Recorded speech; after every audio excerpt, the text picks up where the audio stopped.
Ahora vamos a acercarnos a una obra para adentrarnos en lo que es, sin lugar a dudas, uno de los grandes puntos calientes del mapa, esa guerra en Ucrania. Glen Diesen es autor de La Guerra de Ucrania y el Orden Mundial euroasiático. Glen, good morning. Welcome. Thank you for being here in Negocios TV. Good morning. Thank you for having me on. Glen, what inspired you to explore the connection between the Ukraine war and the shifting Eurasian world order in your book?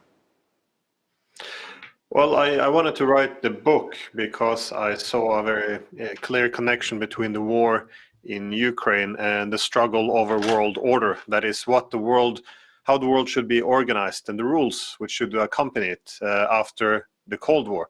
So, should be focused on one center of power.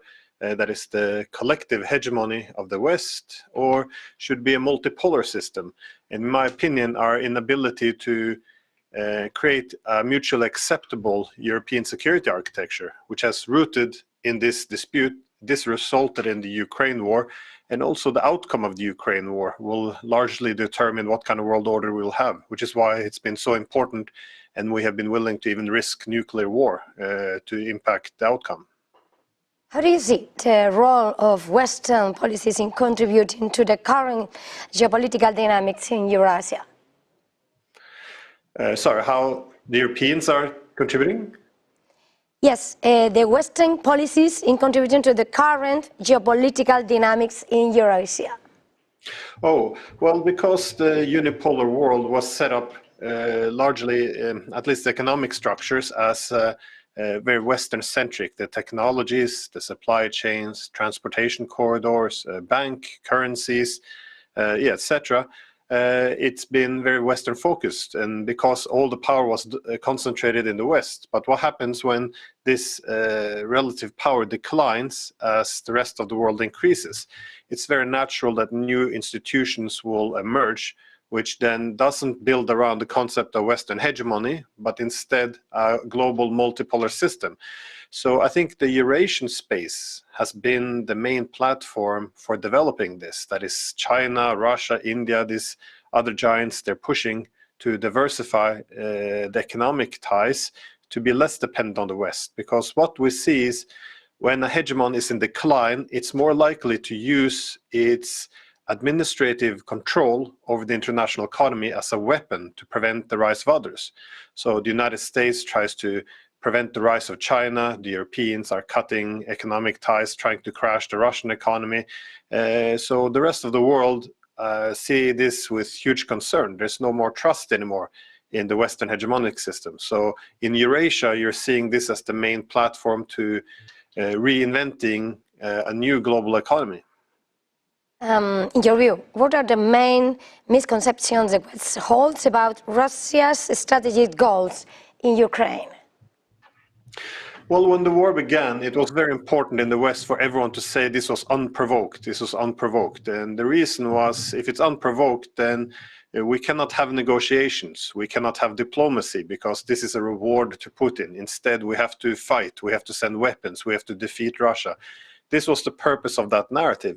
I think it was deliberate, but it was also very false. I think, as I present in the book, there is overwhelming evidence, which can't be really disputed, that this war was very provoked.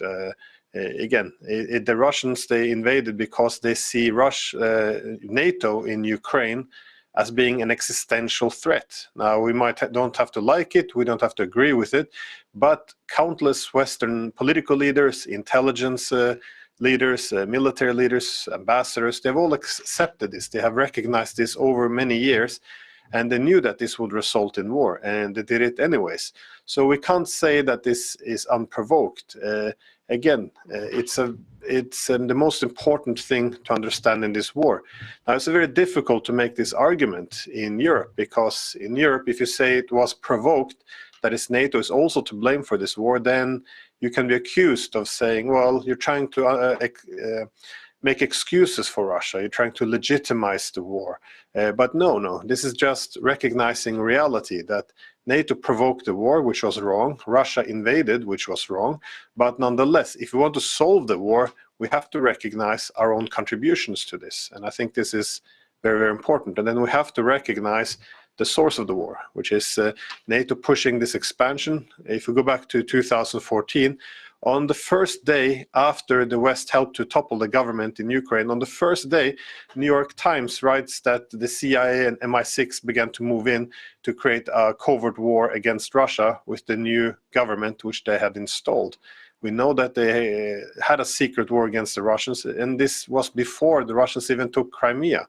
We know that NATO countries sabotaged the Minsk agreement for 7 years. We know that the US and Britain sabotaged the Istanbul peace agreement in 2022, which could have ended the war, because as Zelensky himself said, many countries in the West, they wanted a long war. They could use Ukrainians to fight Russia and weaken Russia. So this is, again, this is just a reality which we have to recognize, because as long as we think this is a war of good versus evil, of democracy versus tyranny, then there can't be any place for any compromise or mutual understanding, and the war will just go on. Again, you have spoken before about the changes, the new order.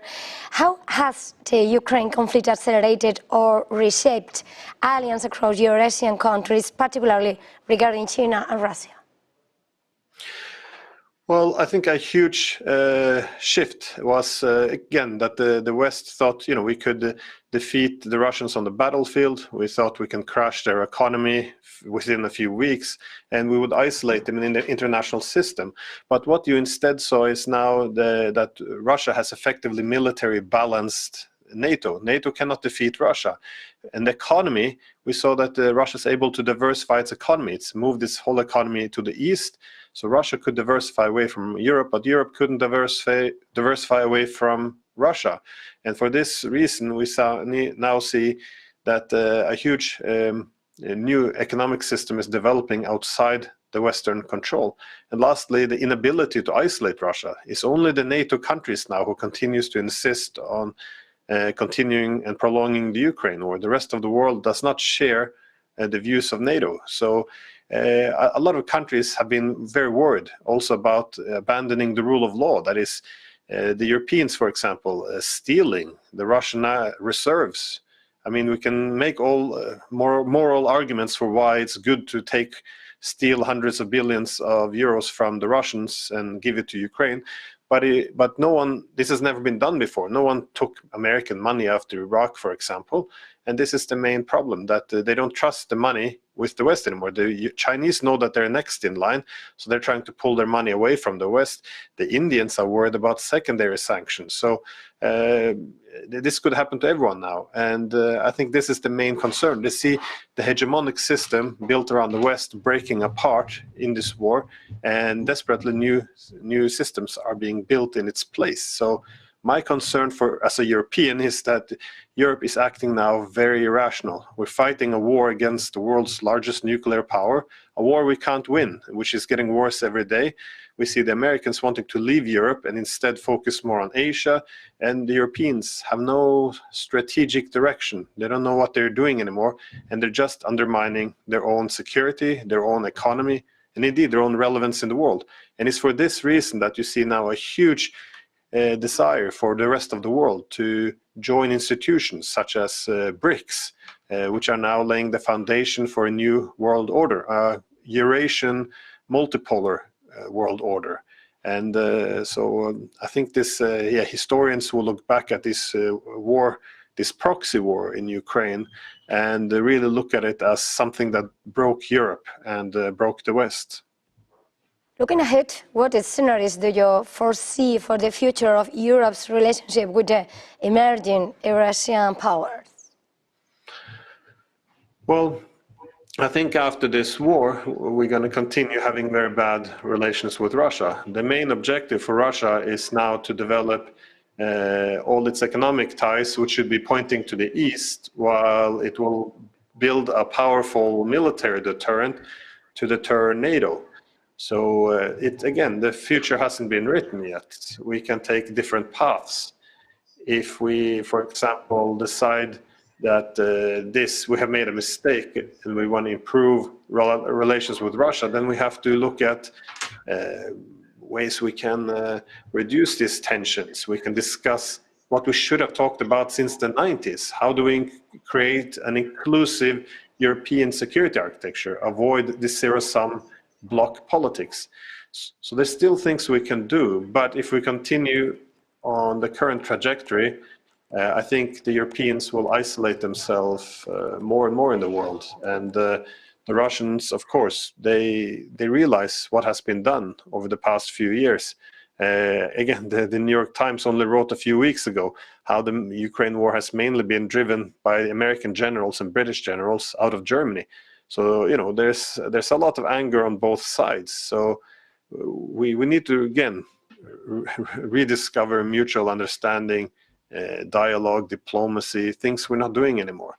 And I think this is also one of the key things that changed now in the world order, that our need to prioritize, to do diplomacy, all this has to come back. But I think in the absence of this, Europe will continue to drift towards war with Russia. And again, Russia is seeing the Europeans now as being directly involved in this war. So while the Europeans are talking about using our missiles to strike into Russian cities, the Russians are now also starting to consider the same. So I think there's a need to bring this to an end, to realize both sides have made mistakes, that diplomacy is not appeasement, instead that there's a need to end the war because the war itself has become our main enemy.